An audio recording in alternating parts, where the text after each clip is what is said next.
Another thing that that we just find unthinkable, and our partners at Family Policy Alliance have been great champions on this, but is almost the removal of parental rights. Oh. The transgenderism. We've had 16 states, Iowa being one of them, saying, you know what, you're not doing these transgender procedures on kids. Indiana did as well. But now you got Biden coming in saying, I'm going to do everything I can to basically remove the parents out of the equation, and we're going to allow these transgender procedures to happen with kids. With the next president, conservative president, what's the role there to protect the children and to bring sanity here, that a boy is a boy, a girl is a girl? Well, first I want to commend the groups you mentioned, and also the family leader. My foundation in Washington was happy to weigh into a case involving a school here in Iowa, the Linn-Mar Community School. It's astounding to me to think a student at the Linn-Mar school would be required to have a permission slip to get a Tylenol, but under school policy they could get a gender transition plan without informing their parents. I mean, folks, that's not bad policy, but as a father and a grandfather, that's just crazy. All right, it's wrong. You're just not doing that with my kids.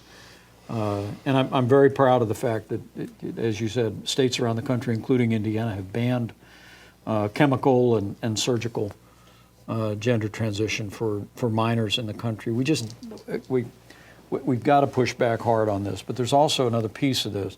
To me, it's about parental rights.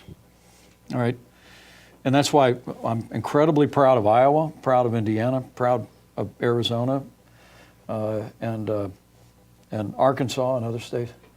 I mean, universal school choice is an idea whose time has come. You've been a champion of it for decades.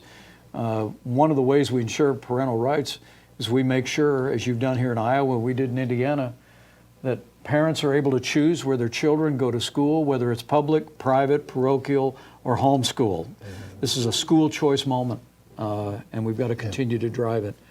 But putting the interest of our children and making sure that we're advancing policies that protect kids is absolutely vital from this radical gender ideology. But there's also the religious liberty piece of it. I mean, as offended as I was, and as any parent would be at the idea of a student being able to get a gender transition plan without them being notified or made aware. Also, the very same school here in Iowa actually had a policy that if anyone said anything that could be offensive to someone's gender identity, that they could be sanctioned and even expelled from the school.